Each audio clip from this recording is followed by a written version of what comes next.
bayi tersebut terdapat lubang di belakang kepalanya, dan kernet yang tadi duduk di depan itu berubah menjadi berumuan darah dan penuh luka. Terdapat sosok besar tinggi bertaring melebihi tingginya itu melebihi bus.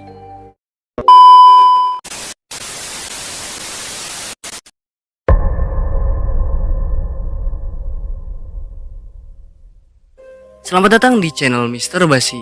Misteri bikin Anda serem. Ih.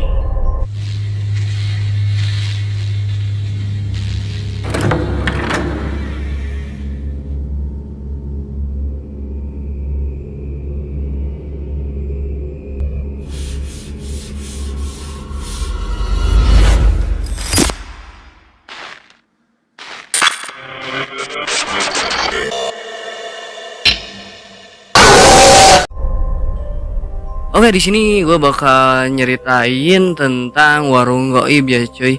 Jadi warung itu ada makhluk goib yang dilihat orang itu biasa aja cuy. Tetapi ternyata itu bukan warung beneran.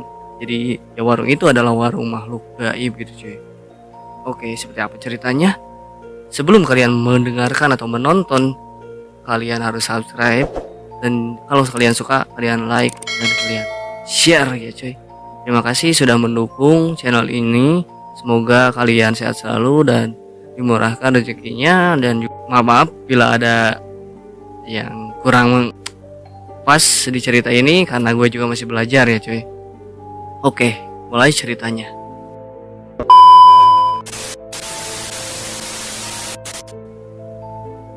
Diceritakanlah di sini ada Adi, Yuda, dan Iqbal adalah 3 orang teman yang selalu bersama di saat mereka kuliah, kemudian kerja, dan juga bermain sana kemari, atau ya mereka intinya selalu bersama lah. Nah, pada suatu ketika Iqbal itu sudah menemukan tambatan hatinya atau menemukan labuhan terakhir atau akan mengakhiri masa lajangnya. Kabar itu menjadi kabar gembira bagi Adi dan Yuda, karena seorang sahabatnya itu akan melaksanakan pernikahan ya. Dan Iqbal itu mendapatkan seorang gadis lumayan jauh dari kota yang sekarang dia berada gitu. Jadi gadis itu berasal dari desa yang merantau ke kota.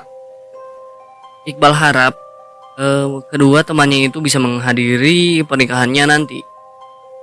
Yang jadi masalahnya itu adalah Yuda dan Adi tidak pernah ke daerah tersebut.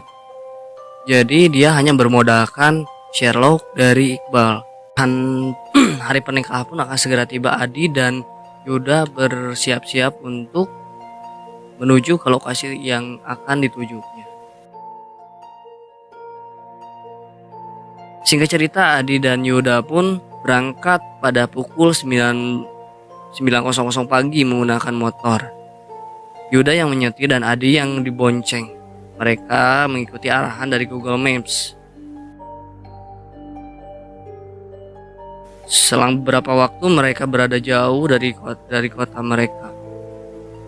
Mereka berhenti di pom bensin, kemudian mereka melaksanakan sholat zuhur.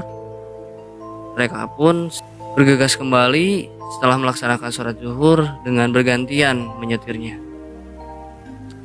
Agar tidak terlalu lelah, mereka bisa gantian. Setelah di pertengahan jalan, tiba-tiba perjalanan mereka terhambat dengan mogoknya motor yang mereka tunggangi itu. Melihat ke sekeliling, tidak ada bengkel, dan mereka pun terpaksa mendorong motornya. Mereka mendorong cukup jauh, sehingga akhirnya mendekati maghrib menemukan bengkel untuk memperbaiki motor tersebut. Kemudian motornya mereka tinggal dulu untuk melaksanakan sholat maghrib. Mereka pamit kepada si mekanik bengkel bahwa mereka akan melaksanakan sholat. Mereka telah balik lagi ke bengkel setelah sholat maghrib. kendaraannya pun telah selesai diperbaiki oleh bengkel tersebut. Mereka pun melanjutkan perjalanannya tanpa disadari mereka mengalami lowbat pada handphone mereka dan lupa mengecas saat di mesin. Harusnya di mesin itu mereka ngecas dulu, tambah lagi mereka lupa bawa power bank. Otomatis mereka kebingungan sebab handphonenya itu adalah patokan utama untuk menuju tempat tersebut. Tibalah di suatu persimpangan, mereka bingung karena tidak tahu arah mau kemana. Melihat ke sekitar, tidak ada rumah penduduk, tidak ada orang lalu lalang karena posisi ini adalah sudah mendekati pada tengah malam ya, sekitar pukul 10-an. Dan di samping mereka ada hutan-hutan, ada pohon-pohon ya, hutan lah.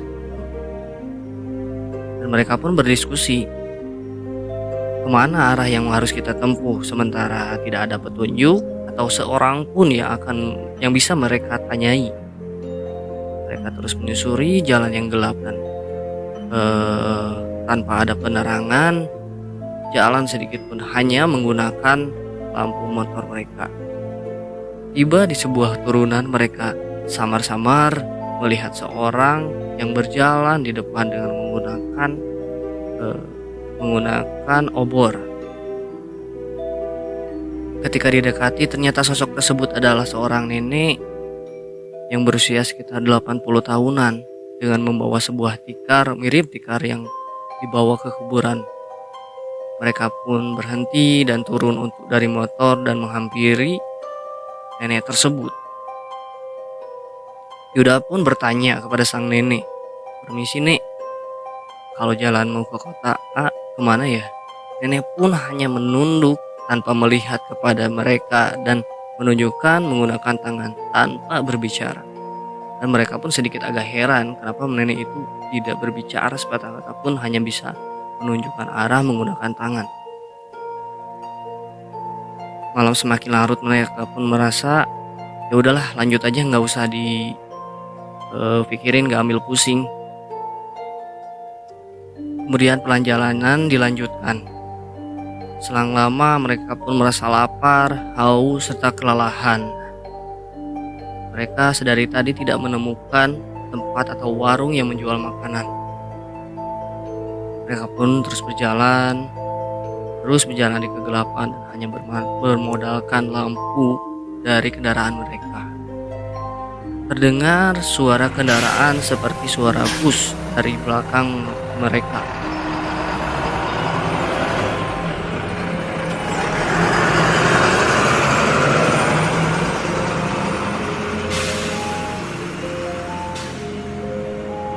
Kemudian ternyata memang benar, di belakang ada bus yang membawa penumpang di dalamnya. Mereka pun merasa senang karena dari tadi tidak ada kendaraan satupun yang lewat. Kemudian mereka membiarkan bus itu berada di depan mereka, sementara mereka berada di belakang bus itu. Lalu setelah beberapa lama, bus itu menepi ke kiri dan terlihat ada warung di sana. Warung tersebut terdapat dua mobil. Ya, mobil itu sepertinya mobil pribadi, namun tampak klasik seperti mobil keluaran tahun 80 atau 90-an gitu ya. Mereka pun turun, Yuda dan Adi pun turun dari motor dan menghampiri warung tersebut. Kemudian melihat ke dalam bus itu penumpangnya tidak keluar sama sekali, hanya terdiam dan duduk di kursinya masing-masing. Hanya supir dan kernetnya yang turun. Kemudian Yuda dan Adi tersenyum kepada mereka, kernet dan supir bus itu. Kernet dan supir pun masuk ke dalam warung dan Yuda mengunci motornya, kemudian ikut bergegas masuk ke dalam warung tersebut. Ada beberapa tamu warung tersebut yang ada di dalamnya, yaitu Dua orang pria yang duduk di sebelah sudut kiri belakang. Kemudian ada 3 orang, nampaknya itu adalah suami istri dan 1 orang anak yang masih bayi. Kemudian ada 2 orang pemilik warung, yaitu mungkin suami istri. Kemudian terlihat para penjual itu, pemilik warung itu sedang membuatkan pesanan untuk supir dan kernetnya itu. Kita pun memesan 2 gelas kopi agar mereka pun memesan 2 gelas kopi agar tidak ngantuk di perjalanan. Dan Yuda pun melihat ke sekeliling warung tersebut. Nampaknya agak heran juga kenapa warung kok biasanya kan agak rame ya. Ada musik, minimal ada musik atau TV gitu ya, siaran-siaran. Tetapi ini tidak ada. Dan Yuda pun kemudian melihat kepada keluarga yang berduduk di samping kanan, di sudut kanan. Kepala bayi tersebut ternyata yang dilihat Yuda adalah bayi tersebut terdapat lubang di belakang kepalanya. Yuda pun kaget dan bercerita dan memberi kode pada Adi, di, lu lihat nggak, itu anak kepalanya bolong. Adi pun menjawabnya dengan agak kaget. Lu gimana sih lu halu ya, orang jelas-jelas bayi itu nggak bolong. Yuda pun mengucek matanya dan menyadarkan dirinya, oh ternyata emang benar itu nggak bolong. Dan Yuda pun menghiraukannya dan pesanan mereka pun datang, 2 gelas kopi hitam. Ketika mereka hendak meminum 2 gelas kopi tersebut, biasanya aroma kopi itu cukup kuat, tercium bagaimana aroma kopi seperti biasanya aroma kopi. Namun ini berbeda, aroma kopi ini tercium seperti bau amis. Yuda pun menghentikan niatnya untuk minum kopi itu, dan Adi pun berpikiran sama, oh ini kopi amis, tidak seperti kopi biasanya, aroma kopi. Kemudian Adi melihat ke sekeliling dari warung tersebut. Ada keanehan atau kejanggalan dalam display yang terdapat di warung tersebut. Kok kemasan-kemasan yang dijual ini kemasan-kemasan lama, sekitar tahun 90-an. Dan Adi pun memberitahu kepada Yuda, Yud, lu jangan minum dulu deh, lu lihat deh kemasan yang ada di display di warung ini kok jadul-jadul, takutnya ini expire. Dan Yuda pun terperangah melihat kemasan yang di display. Ternyata memang benar itu kemasan lama, dan mengambil 1 bungkus mie instan dan dilihatnya expirednya adalah tahun 1997. Mereka pun kaget dan tidak meminum kopi itu, dan mereka berniat untuk bergegas dari warung tersebut. Ketika dia akan hendak pergi dari warung tersebut, mereka melihat bapak-bapak atau supir dan kernet yang tadi duduk di depan itu berubah menjadi berumuran darah dan penuh luka.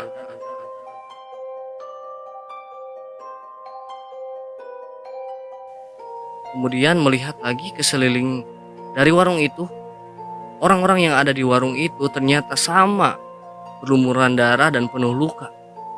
Mereka kabur dari warung tersebut dan berhendak menghampiri kendaraan mereka. Dan apa yang terjadi? Terdapat sosok besar tinggi bertaring tingginya itu melebihi bus ada di depan mereka, dan mereka pun tak sadarkan diri hingga akhirnya di pagi hari mereka berdua dibangunkan oleh beberapa pengendara yang melintasi daerah tersebut. Pengendara berkata pada mereka, "Kenapa kalian tidur di pinggir jurang?" Mereka pun kaget. Lihat ke sekeliling mereka, ternyata benar jurang. Tidak seperti yang malam mereka lihat. Mereka melihat malam hari itu adalah warung, bukan jurang. Mereka bercerita dari awal sampai akhir kepada para pengendara yang membangunkan mereka. Dan para pengendara tersebut bercerita memang benar. Dulu pernah ada warung di sini. Tetapi itu sekitar tahun 90 atau tahun 2000-an. Warung tersebut sudah tutup dikarenakan warung tersebut tertabrak oleh bus yang kehilangan arah atau blong dari atas, sehingga semua memakan beberapa korban. Akhirnya mereka kaget. Yang ditemui mereka adalah bukan orang atau makhluk gaib. Setelah mereka diberitahu bahwa sejarah dari warung tersebut, mereka kaget dan mereka menenangkan diri dan mereka mengajak untuk minta diantar ke lokasi yang akan dia tuju. Dan akhirnya mereka ikut pada para pengendara yang membangunkannya sehingga sampai tujuan dan tamat. Terima kasih yang sudah mendengarkan cerita ini atau menonton di konten ini. Gue doain semuanya sehat selalu dan dilancarkan rezekinya. Support terus channel ini dan jangan lupa kalian subscribe, like, share. Terima kasih. Saya ADT. Assalamualaikum warahmatullahi wabarakatuh.